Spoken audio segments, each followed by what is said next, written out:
On est le 8 novembre et bienvenue en prenant votre café. J'ai fait le front page de la presse. J'avais déjà fait le front page du Journal de Montréal. Est-ce que vous en souvenez à quelle année? Je vais vous parler d'un petit peu de ça. Depuis l'arrivée de ChatGPT, qu'est-ce qui s'est passé? On va regarder ça. La salmonelle elle est encore présente. Présente, les autruches, c'est terminé, les fameuses autruches là-bas, là. La Régie de l'énergie qui se lance dans le développement d'une application. Le tribunal administratif du travail et Dieu. Qui est plus grand?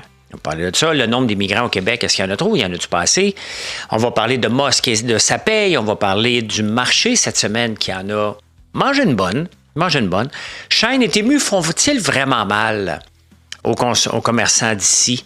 On va parler de ça. Le fameux remplaçant du Model T est remis en cause et on s'en va le 8 novembre 1939.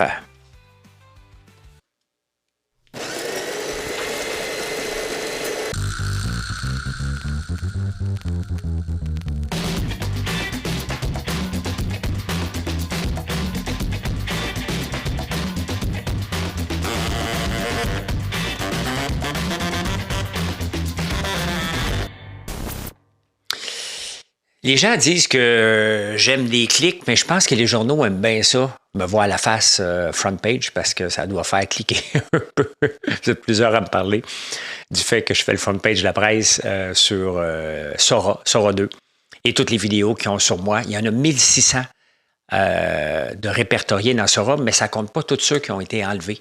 Donc, quand je regarde puis je fais le décompte de tout ce qui est enlevé, c'est à peu près le double. Donc, on doit être rendu à peu près 3000 vidéos. Est-ce que ça augmente mes ventes? Pas encore. Non. C'était une étude que je fais, là, une étude de cas, si on veut. Mais j'essaie de voir, est-ce que le fait qu'on parle tout le temps de moi partout, hein, parlez-en bien, parlez-en mal, comme vous dites, est-ce que ça va avoir un impact sur ma compagnie? Je ne le sais pas.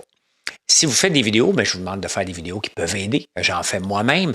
Est-ce que c'est le break qui va faire exploser, puis dans quelques années, on va pouvoir dire « Hey, regardez, c'est un succès québécois » ou ça va rien fait? Je ne le sais pas. C'est le risque que je prends en mettant mon caméo disponible et laissant les gens faire ce qu'ils veulent. C'est pas le plus gros risque que j'ai pris en affaires. Là. Pas le plus gros risque du tout, donc je n'ai pas peur du tout de ce qui peut arriver. J'ai limité, puis je pense que maintenant, vous le savez que ça existe. Et moi, je prends le risque que ça me fasse connaître et que les gens réalisent tout ce qu'on est en train de faire dans le fond de mon rang. Et c'est ça le risque. On verra. Hein? Depuis l'arrivée de ChatGPT aussi, ça appartient à ChatGPT. Imaginez-vous que les offres d'emploi ont diminué de 30 % et le marché boursier a monté de 70 %. On parle de 2 ans à peu près. Là. En 2022 ou 2023 que ChatGPT est arrivé, le marché de l'emploi, c'est normal. C'est normal, puis il ne faut pas avoir peur de ça. Si le marché de l'emploi ralentit, c'est que les entreprises se modernisent. Parce qu'il y a des fermetures. C'est bien évident, mais il y a des fermetures aussi à cause de Trump, à cause de la conjoncture économique, à cause de nous aussi, il faut le dire. Là. On est quand même responsable des pertes d'emploi qu'ils vont avoir dans le canola, dans les pois et dans le porc. Là. Ça, c'est nous qui chicanent avec la chaîne. Là. Il y a Trump, mais il y a aussi nous. Là. Mais ça serait complètement ridicule de ne pas mettre l'intelligence artificielle dans l'équation, ceux qui font de la traduction. Les designers, avec Nano Banana de Gemini, les photos qu'on peut faire maintenant, c'est hallucinant. Les pubs, regardez ce que je fais avec mes pubs. Quand j'en ai une bonne, je la mets sur Facebook, sinon je les laisse sur Sora.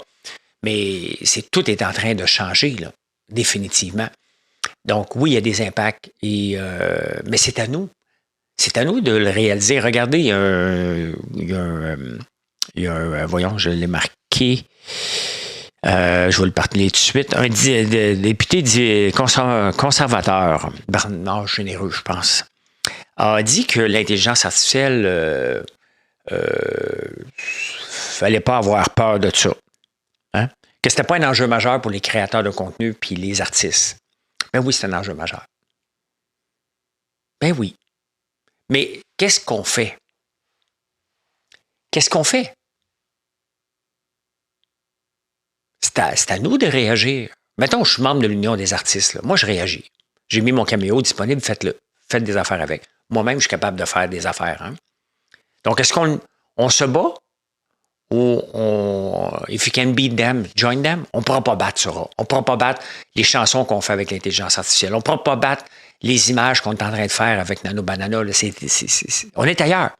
Il faut accepter maintenant qu'un peu tout le monde qui a un peu de créativité, mais qui n'avait pas le talent, peut faire des choses maintenant. Est-ce qu'on doit protéger les artistes à tout prix? Ou on doit l'intégrer? Un peu comme la musique électronique quand elle est arrivée. Le conservateur, il a raison, je dirais la même chose. Oui, c'est un enjeu majeur, mais join them. Arrêtez de te combattre, arrêtez de chialer, c'est l'évolution. Comme les journaux papier sont en train de disparaître, comme la pub qu'on faisait dans les journaux qui est disparue, comme plein de métiers. Dactylo, c'est disparu. Tu sais, il y a tellement de métiers qui ont changé. On est là-dedans à une vitesse accélérée.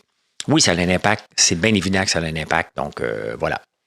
Et l'autre impact, vous savez qu'on s'en vient avec une barre de chocolat Dubaï, style Dubaï, mais pas de pistache parce qu'on est en environnement sans noix. Bien, il y a encore des gens qui attrapent la salmonelle avec les pistaches en ce moment. C'est un gros, gros problème, là. Tu sais, ça venait de l'Iran, mais il y a certains magasins qui ne savent pas d'où ça vient. À ce moment-là, c'est le rôle du MAPAC de dire tu retires toutes les pistaches du Québec. On ne peut pas laisser les gens. J'ai déjà eu la salmonellose, là. C'est vraiment pas drôle, là. C'est douloureux, ça fait mal. Tu files pas bien, là. C'est une maladie sérieuse. Donc, toutes les pistaches devraient être retirées du Québec. Et quand je vois ça, je me dis, que je suis content. Je suis tellement content de ne pas être là-dedans, parce que ça fait du dommage à une entreprise. Ça coûte cher lorsqu'on doit faire des rappels. Ça coûte cher d'arrêter la production. Fait que, faites-vous-en pas. On s'en vient avec une barre de chocolat style Dubaï, mais avec l'érable, le miel, chocolat blanc. Et bien entendu, les produits qui font que c'est une barre de chocolat, donc la barbe à papa turc et le kefaillé, je pense, là, l'autre affaire. Donc, voilà. Voilà, on s'en vient avec ça. Oh, Mamdani, le roi de New York, hein? Elle a toute la gauche, même Céline Galipo, qui n'est pas capable de cacher, elle a le droit à ses opinions, là, sur X. Un vent d'espoir. C'est un peu, là. Mamdani, là, hein? Rêver Milei a amené un vent d'espoir en Argentine. Mamdani, c'est de la gauche extrême, là. Donc, ça rassure peut-être les Québec solidaires, nos extrêmes gauches du Québec, là. Moi, ce que j'aime, c'est qu'il veut faire la transition du transport en commun, le mettre gratuit. Comment il va le faire? Moi, c'est la seule partie qui m'intéresse. Parce que le reste, il va vivre avec la ville. Regardez ce que Valérie Plante a fait à la ville en 8 ans. Là. Elle l'a saccagé, là. La ville n'est pas en meilleur état que quand Valérie Plante est arrivée. Désolé. C'est pas vrai. Donc, on va voir ce que Mme Dany va faire à New York. Il y a des choses qu'on va voir parce que ça peut être intéressant. Peut-être que le vrai scénario, c'est d'avoir la gauche dans les mairies et avoir la droite dans le reste. Là. Il semble avoir définitivement un mouvement de droite vers le fédéral, le provincial, un peu partout mondialement. Mais dans les villes, on semble vouloir se rapprocher de la gauche. Peut-être un mariage qui a de l'allure si les gens de l'extrême droite sont raisonnés, puis les gens d'extrême gauche le sont aussi. On va se ramasser peut-être au centre. En tout cas, je pense que c'est une belle étude de cas de voir qu'est-ce qu'on peut faire à New York. Donc, mais définitivement, j'ai hâte de voir s'il va la faire, la gratuité du transport, et comment il va le faire, et combien de gens il va congédier. Parce que la gauche ne veut pas congédier des gens, là. Si on rend le transport en commun gratuit, bien, c'est bien évident qu'il y a un paquet de postes qu'on n'a plus besoin. Est-ce qu'il va avoir le courage de le faire? La gauche n'a même pas personne dehors. Ça n'existe pas. Hey, les autruches, ça fait 1 an. J'étais à Big Brother quand c'est arrivé pas la COVID, là, mais la maladie d'oiseau, là, le H5N1. Et là, ils sont porteurs.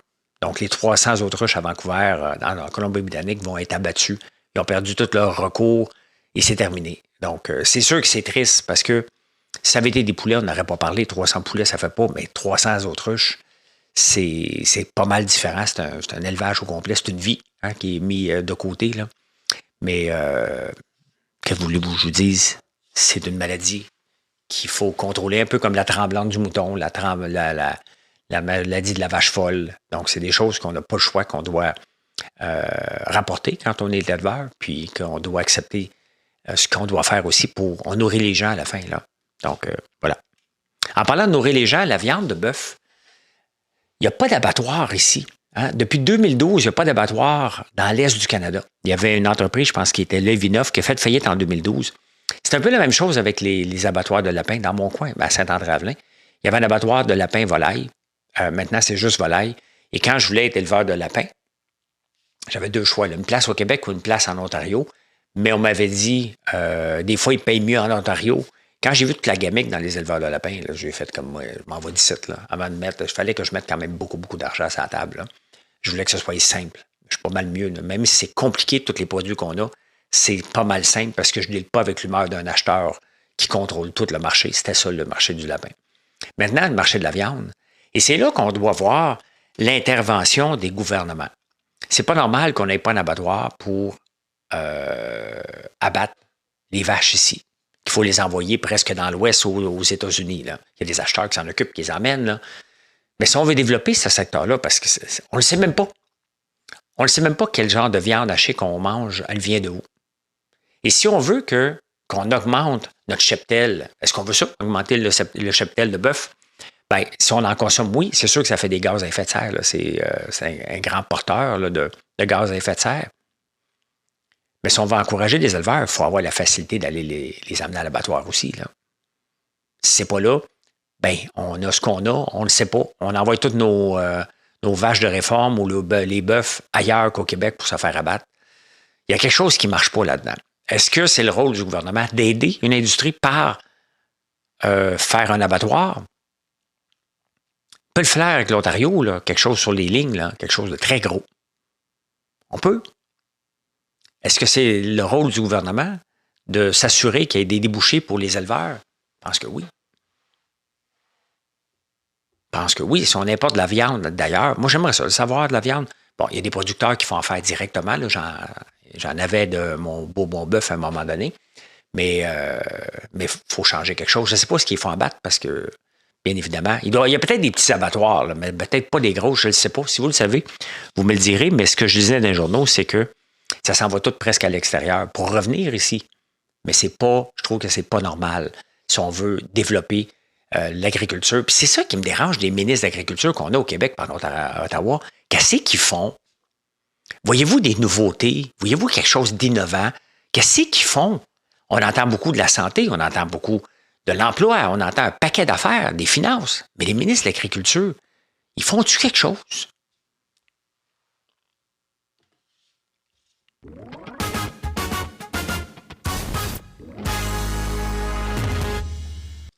Avez-vous vu mes transitions? Hein? Ça semble être réglé. Je ne sais pas trop ce que j'ai gossé un peu. Ah, le gouvernement.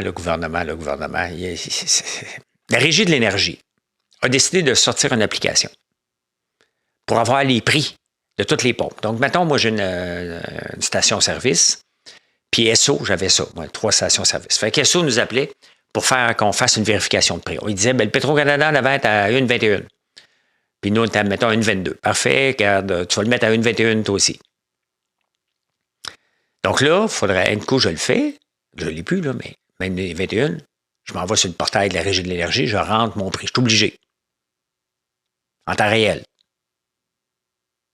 Sincèrement. Combien ça va coûter encore ce système-là? Ça va donner quoi au juste? Je vais faire les détours de la ville pour savoir, il y a déjà GasBuddy qui est là, qui est gratuit. Pourquoi le gouvernement s'en va encore là-dedans? Est-ce qu'on va chercher à faire économiser les gens, créer une concurrence, faire baisser les prix? Le prix plancher, il est enlevé. Là. On a créé des oligopoles. Il est trop tard. Là. Je ne sais pas. Je ne sais pas qu'est-ce qu'il va foutre là-dedans, le gouvernement, encore une fois. On est-tu capable de comprendre que l'intervention de l'État, on en veut de moins en moins? Ah, vous allez me dire que c'est un organisme indépendant. Non. Il n'y a rien d'indépendant. Là. Parlant d'indépendance, hein, le PQ, il profite des faiblesses, bien évidemment, de la CAQ. Là, il sort son livre bleu sur les équipes sportives. On va voir Équipe Québec. J'ai parlé avec des athlètes, là, puis ils ont hâte de représenter le Québec. Bien, ils n'auront pas le choix. Hey, Ils n'auront pas le choix. Si on est séparés maintenant, ils n'iront pas se présenter le Canada. Là. Ils vont présenter le Québec. C'est aussi simple que ça. Là. On est pognés. Moi aussi, je serais très fier d'entendre l'hymne québécois. Là. On a-tu un hymne? Un vrai hymne, là, on n'a pas ça. Hein? Là, je pose la question, je pense pas, le hymne canadien. Là. Mais, puis, il veut avoir des délégations partout dans le monde. Là, c'est exactement pourquoi on est dans la marde un peu au Québec. On a toujours voulu se séparer, donc on prépare le terrain. On a Revenu Canada, on a Revenu Québec ici. Il n'y a pas le Revenu Ontario, là. Le Revenu Québec. Donc, on a un double rapport d'impôt à faire. Ministère de l'Environnement au fédéral, ministère de l'Environnement au Québec, ministère des Transports au fédéral, ministère des Transports au Québec, ministère de l'Agriculture, ministère de l'Agriculture. Donc, on a tout en double. Qui faut blâmer?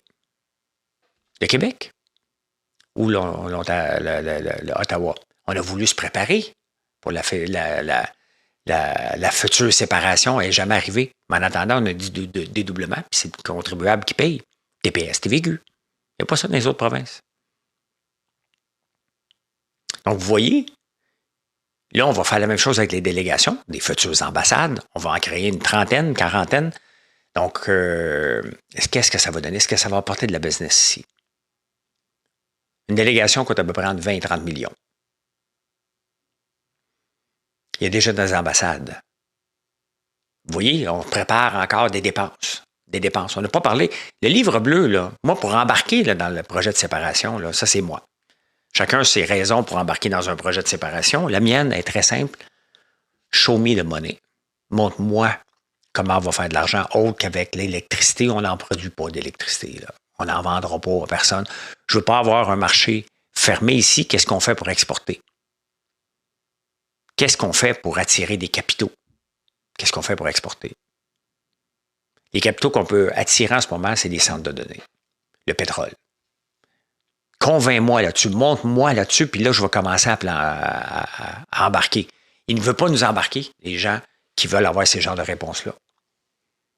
Ils parlent tout le temps d'identité, puis ça va être important, puis notre identité, puis on va être rentable. Oui, mais montre-nous-le, montre-nous-le. Dis-nous ce que tu vas faire. Arrête de jouer à cachette. Ils jouent tout le temps à cachette sur les revenus. Tout le temps, tout le temps, tout le temps. Ils ont même dit en conférence de presse, les chandails sont prêts. Hey. Livre bleu. La STM va être encore en grève le 15 et le 16 novembre. Le tribunal administratif du travail a dit que ça avait de l'allure. Et là, à un moment donné, j'en ai parlé presque toute la semaine, mais il va falloir que le gouvernement porte ses culottes. Là. Il va falloir que les partis d'opposition qui veulent rien savoir d'une loi pour empêcher le droit de grève, tu sais, la STM, il y a du gras là-dedans. Tout le monde le sait, là. Donc, pourquoi les partis d'opposition refusent que la STM essaye d'être mieux gérée? On ne peut pas garantir des emplois. Il faut revoir le modèle. Ça nous coûte cher et on n'a pas les services qu'on veut. J'écoutais Marie-Claude Léonard, la présidente au 98.5. Tabarnouche! À la fin de l'entrevue, j'ai dit, non, c'est-tu elle? Il fallait qu'il la nomme. J'ai dit, non, c'est une porte-parole. Elle parlait à la troisième personne d'un problème qu'elle est supposée régler. Elle est la présidente de la STM. Elle pousse ça dans les mains du gouvernement puis dans la ville. C'est elle qui a le pouvoir de changer les choses. Bien entendu, elle doit respecter un budget, là, mais elle est comme la porte-parole. Tribunal administratif du travail. Là. On va accueillir 45 000. On avait le choix entre 25, 35 et 45 000. On a pris le plus élevé au Québec, 45 000 immigrants. Moi, ce qui me dérange, là, c'est un chiffre absolu. Un chiffre, OK, on a 45 000. Mais si notre taux de natalité est bon, est-ce qu'on a besoin d'avoir autant d'immigrants? Si le taux de chômage augmente, est-ce qu'on a besoin d'autant d'immigrants? Je veux bien croire que les régions, là, mais maintenant, avec un taux de chômage de 12 15 si ça arrive, il va y en avoir du monde de disponible. Là. Est-ce que c'est sage d'amener des immigrants? D'accepter, pas d'amener, mais d'accepter. Il faut regarder ça. Moi, je referais la règle, pas sur l'absolu. Une règle basée sur le taux de natalité et le taux de chômage. Ça s'adapte à chaque année. Puis, regarde, passer un certain seuil dans chacune des régions, on peut accepter ou non des gens. Mais il y a un taux de chômage assez élevé dans les régions. Là. Peut-être des gens qui ne veulent pas. Mais c'est parce qu'après le chômage, il va rester l'assistance sociale. Là. Tu peux bien croire que tu ne veux pas, mais tu dois travailler. Je veux dire, si on amène des chômeurs ici, on n'a rien gagné. Là. Bien croire que le chômage et l'assistance sociale, c'est fédéral, ça. Ça va être québécois, ça. Là, je suis un peu mêlé. Non, je suis bien mêlé le matin. Il y a trop d'affaires à se souvenir. Bon, Soraya s'est penchée, notre nouvelle mairesse, a dit que Camillien-Hood, c'était pas pour fermer. Ça, c'est hors de question. Ben, j'espère. Valérie Plante qui voulait que ses rêves continuent. Regarde, t'as tout à représenter, puis on aurait décidé, là. Ben, ça n'avait aucun bon sens de vouloir fermer Camillien-Hood. Pour sauver le climat. Ça n'avait aucun esti de bon sens. Zéro. On peut-tu aller sur le Mont-Royal quand on veut en auto? Hey, c'était de la folie. Ben raide. Montréal qui est déjà saccagé. On n'est plus capable de se promener à Montréal, là. Hey, ça n'avait aucun bon sens. Mais tant mieux. Ben, l'UDA se plaint d'un député conservateur qui dit que ce n'est pas un enjeu majeur l'intelligence artificielle. C'est un enjeu majeur qui est là pour rester.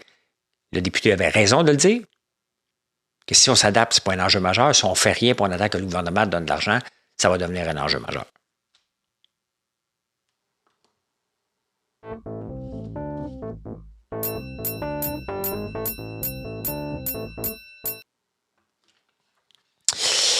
Eh bien, Elon Musk a réussi à faire passer sa paye pour les 10 prochaines années. Un triard qu'il peut avoir, mais sincèrement, c'est un bel outil de marketing. Moi, si je suis actionnaire de Tesla, je dis OK, parfait, je te le donne. Il faut qu'il prenne la valorisation de Tesla de 1,5 milliard. Il l'amenait à 1,5 triard, 1500 milliards, et l'amener à 8500 milliards. En disant, est-ce que c'est possible?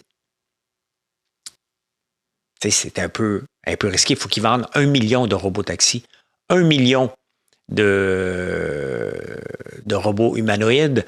Il faut qu'ils... quoi d'autre? Doublement le nombre d'autos. C'est énorme là, ce qu'il y a, mais c'est un outil de marketing, définitivement.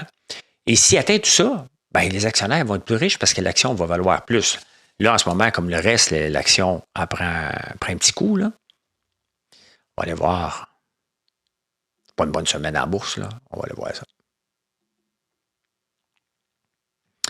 On va aller voir Tesla.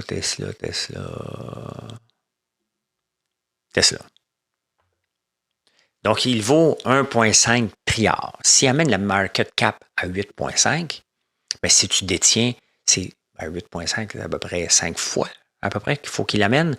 Ben, ça veut dire que ton action vaut 2000. Et c'est une maudite belle progression. S'il réussit son coup, il n'y a aucune garantie parce qu'il y a de la compétition dans tous ces domaines-là. Là. Sauf que les robots sont là pour s'en venir. Les robots taxis sont là pour être là aussi. Il y a des certitudes dans ce qu'on va utiliser. Il y a trop de compagnies qui font des robots, puis moi-même, je regarde et je dis, peux-tu en avoir un? Je vais en acheter un robot, là. On va attendre lequel. Il y en a un 1500. Il est-tu bon? Il est-tu pas bon? Il y en a un autre à Silicon Valley à 20 000. Donc, probablement que ça va être le prochain hype dans ça. Ça va être les compagnies qui font des robots. Parce que la bourse a besoin d'avoir des bulles. Hein?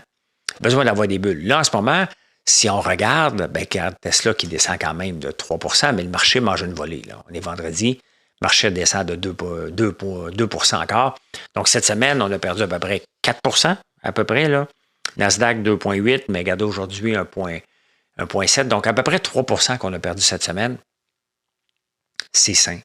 C'est correct. On a eu une belle ride. Ne l'oublions pas que si on regarde le Nasdaq depuis 3 mois, ben regardez, on n'a pas à chialer. Là. Il y a une bonne débarque dernièrement. Là. Mais c'est ça, la bourse en ce moment. Là. Tu sais, what's next? Est-ce qu'on a tout assimilé les nouvelles? La défense. Bon, on va regarder vite fait la défense. Là. ITA. Regardez, lui aussi se dégonfle. Là. Le ETF ITA qui est basé sur la défense de 220 à 206. tout se dégonfle un peu en ce moment. Le nucléaire, je l'ai-tu, NLR? NLR, le nucléaire. Ben, le nucléaire aussi, c'est tout un débarque, là. On parlait de 165 à 130, là. Et le nucléaire n'a pas de support parce que c'est pas avant 2029 que les compagnies vont avoir des vrais revenus. Donc, est-ce que la bulle ou l'essor est en train de se calmer? Bon, on utilise de plus en plus, puis on le voit, le nombre d'embauches a diminué drastiquement. L'intelligence artificielle fait sa place de plus en plus. Donc, on l'utilise. Ça veut dire qu'on paye pour ces services-là. Ça veut dire que les compagnies investissent. On s'en va dans la bonne direction. Mais, j'ai comme l'impression qu'on a gonflé un petit peu trop la bulle. Moi, je trouve ça simple, mais tu sais, je ne vois même pas de catalyseur. Qu'est-ce que ça va prendre pour y redonner son souffle? Parce que là, on a annoncé tellement de nouvelles de centres de données qu'on ne peut pas en annoncer à tous les jours. Les gros les ont annoncés, là. Ça va prendre des nouveaux produits qui vont ramener des revenus, là. Sora est un nouveau produit. Est-ce que ça va leur ramener des revenus? Bien, il va falloir que probablement qu'ils veulent faire la monétisation. Comme si tu veux utiliser mon caméo, peut-être que je pourrais facturer une pièce, 50 cents, 20 cents, 10 cents par caméo. Il va y avoir des échanges comme ça. Là. On s'en va vers la monétisation de Sora. Donc, une partie va s'en aller à ChatGPT. Donc, à voir, mais moi, je ne vois pas de catalyseur en ce moment magique pour relancer, pour dire, OK, là, ça prend un hype. Donc, qu'est-ce qui va être le prochain hype? Je pense que les robots vont en faire partie. Les robots vont en faire partie. Ford! Les beaux pick-up, hein? Bien, Ford annonce que, dès qu'ils pensent d'arriver le Ford 150 Lightning, ils vont l'arrêter. S'ils commencent à dire on réfléchit, c'est qu'ils préparent le terrain pour dire on abandonne complètement l'électrique là-dedans. C'est terminé pour les pick-up électriques avant un bon bout. Le marché n'est pas prêt. Le marché ne veut pas ça. Donc, on a beau les forcer, on a beau le rentrer dans la gorge, ils n'en veulent pas. Puis regardez, Ford, quand même, a bien été. Si on regarde depuis 3 mois, là. Ben, Ford valait, il y a 3 mois, 11 et 20, en vaut 13 et 16. Il a rapporté des bons revenus. Donc, c'est pas mal ça. Pas mal ça. Ça a l'air que Shein et Temu font bien mal aux commerçants montréalais. Ben mal. Bon. Qu'est-ce qui fait mal aux commerçants montréalais? Les gens qui travaillent dans les boutiques qui se foutent des clients. Est-ce que ça fait mal, ça? Oui. On s'en va en ligne. Qu'est-ce qu'on achète réellement chez Temu? Qu'est-ce que vous achetez chez Temu? Qu'est-ce que j'achète chez Temu? Chez Temu, j'achète mes maillots de bain. Ça coûte 7 piastres, 8 piastres. Il t'offre aussi longtemps que n'importe quel maillot, j'aurais payé à 50 piastres ici. Les lunettes de natation.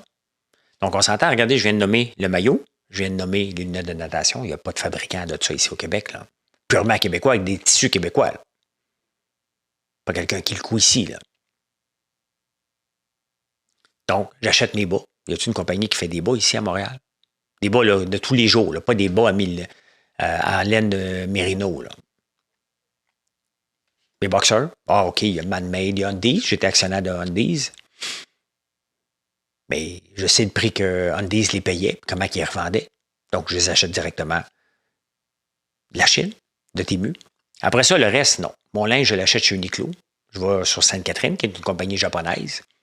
Donc, Groupe Dynamite, on le voit. Est-ce que Groupe Dynamite se plaint de... On va aller voir, Groupe Dynamite, il est en train de dégonfler. Groupe Dynamite.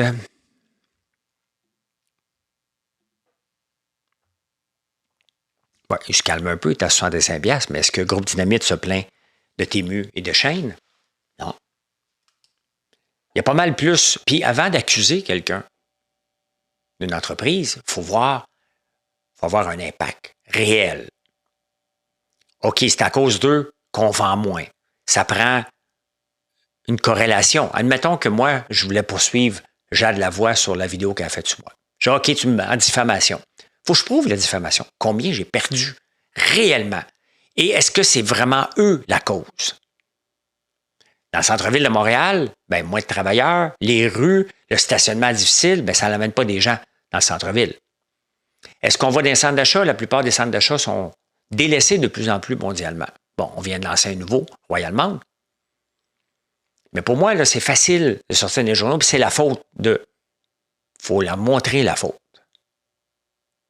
Et si les gens achètent directement, pourquoi j'achète mon maillot directement?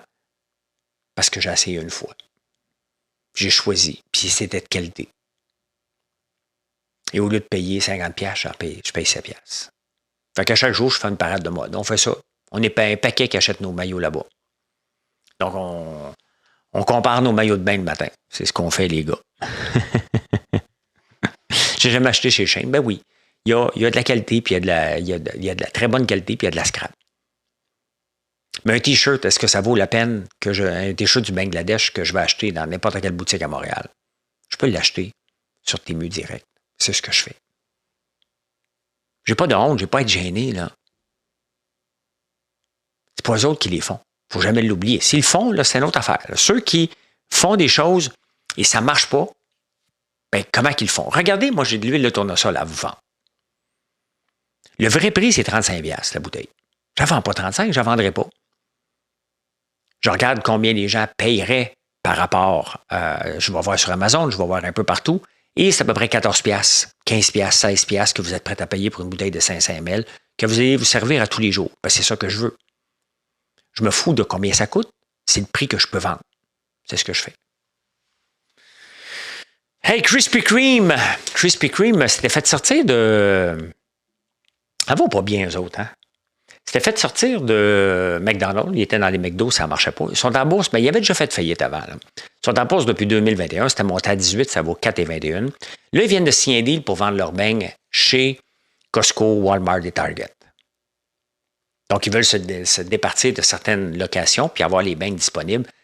C'est une très belle stratégie. C'est une très, très belle stratégie parce que, éventuellement, c'est ce qu'on veut faire avec nos beignes aux patates et à l'érable. Je ne suis pas prêt encore. Tu sais, chaque étape. Là, on veut rentrer l'huile de tournesol, nos condiments dans les grandes chaînes. On a des meetings qui s'en viennent. Alors, on a déjà envoyé des produits dans une grande chaîne. On va voir comment ça répond. Mais chaque étape. Mais si je me projette dans 5 ans, ben, je verrai bien mes beignes chez Costco. On va y aller vers là. Mais c'est des étapes à suivre. Donc, je trouve que c'est une très, très bonne stratégie de Krispy Kreme de faire ça. Avoir moins de locations, ça coûte cher, bien évidemment. Et c'est pour ça aussi que je regarde l'autre compagnie de café que j'ai parlé cette semaine, que j'oublie, Bro, qui ont juste des drive-thru. Donc, tu sais, si je regarde comment ma compagnie s'en va dans les 5 à 10 ans, bien, je pense à ça. C'est pas pressé, là. Mais quand je regarde, quand je lis les nouvelles, je me dis, ah, regarde, il y a des tendances. Et c'est ça qui m'intéresse de lire les nouvelles, de faire un show, parce que je regarde ce qui se passe, je vous en parle. Et il y a beaucoup d'entrepreneurs ici qu'on peut, hey, ouais, OK, c'est une bonne idée. Je vais aller là, mais quand que je vais y aller, c'est pas tout de suite. Il faut que je sois capable. Mettons, je vais aller cogner à la porte de Costco pour vendre les beignes ou nos gaufres. Bien là, les gaufres, c'est réglé. On peut les avoir à tablette pendant 2 mois.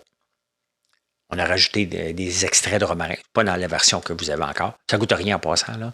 Mais c'est tablette 2 mois. Donc ça nous donne un grand avantage qu'on ne pouvait pas avant. Donc, voilà. J'avais-tu montré le graphique de Krispy Kreme? Il est là. Ben, j'ai parlé justement des marchés tantôt. Hein. Les taux d'intérêt sont au plus bas. C'est quoi après? What's next pour les marchés pour repartir? Le Bitcoin aussi qui est bas. Il y a on est comme en hiver.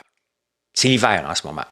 On va voir qu'est-ce qui va se passer, mais sincèrement, j'ai comme l'impression qu'on va faire du surplace ou un peu de baisse pour les 2-3 prochains mois. Là. On va attendre les prochains résultats.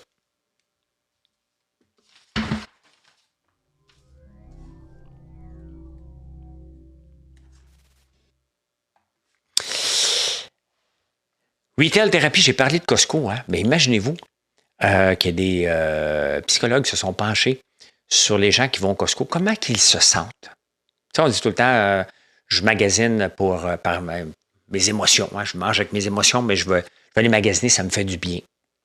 Moi, ça ne me fait pas de bien, mais il y en a que ça leur fait du bien. Quand tu reviens de chez Costco, ça te fait du bien parce que tu as l'impression que tu fais quelque chose pour ton futur. Tu sais, si on n'a pas de futur, là, les gens qui n'ont pas de futur, c'est des gens tristes. En tout cas, dans ma vision, il faut avoir qu'est-ce que je fais demain, il faut avoir des objectifs, être passionné dans la vie, là. Ben c'est ça, quand tu vas chez Costco, tu es passionné parce que là, tu achètes du papier de toilette pour les 2 prochains mois. Tu as un objectif d'être là au moins pendant 2 mois. Tu vas acheter quoi d'autre là, qui donnait là? Des protéines. Maintenant, tu vas aller acheter tes protéines chez Costco. Ben là, tu dis, hey, regarde, je me mets en forme, mange des protéines dans les 2 prochains mois. Donc, vous voyez, Costco est bien pour nous par rapport à ça. Et là, je vous ai parlé de 1939, le journal, mais j'ai oublié de marquer. J'ai oublié de lire. On va le voir. Il y a Duplessis qui était le premier ministre en 1939. Assermentation, j'ai oublié de Adélard Godbout. Hey, ça me dit quelque chose, ça. Wilfrid Hamel. La Hollande menacée offrit sa médiation. La Grande-Bretagne est prête à toute surprise. On est-tu en grève ou quoi, là? Morgan Stanley. Voici la robe supplémentaire que vous désirez à 3,95, mesdames. Québec a voté pour la guerre, donc on s'en va en guerre. Ah, il présente. Ça, c'est bien, ça. Il présente une lessiveuse électrique Made, une grande favorite, 58 et 50.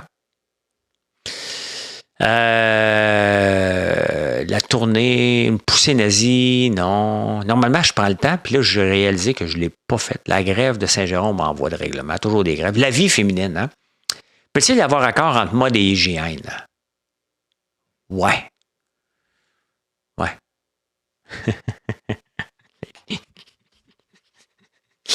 Lavez-vous, mesdames. Ouais, on peut dire ceci. Mission accomplished. Merci les amis, venez nous voir sur françoislambert.com. On a sorti notre dernier produit, la crème corps, comparée des ingrédients. C'est une crème très, très, très haut de gamme. On la vend à 42,99. Ça semble cher, mais c'est pas cher par rapport à ce qu'il y a dedans, ce qu'elle fait, par rapport aux autres marques. On parle d'une crème selon j'ai fouillé beaucoup pour positionner le prix, en fait, en fonction aussi de ce qu'on a mis dedans. Et je chatte, puis les autres me recommandaient à peu près 75 à 90 $. Je ne vends pas les cosmétiques à ce prix-là. C'est pour ça que j'en fais, pour qu'il soit abordable. Donc, comparez-le, essayez-le. Vous n'allez pas être déçus du tout, du tout, du tout. C'est fait avec des produits de la ferme, mais ça fait 1 an que j'ai travaillé là-dessus. 1 année complète. Merci les amis. Bonne journée.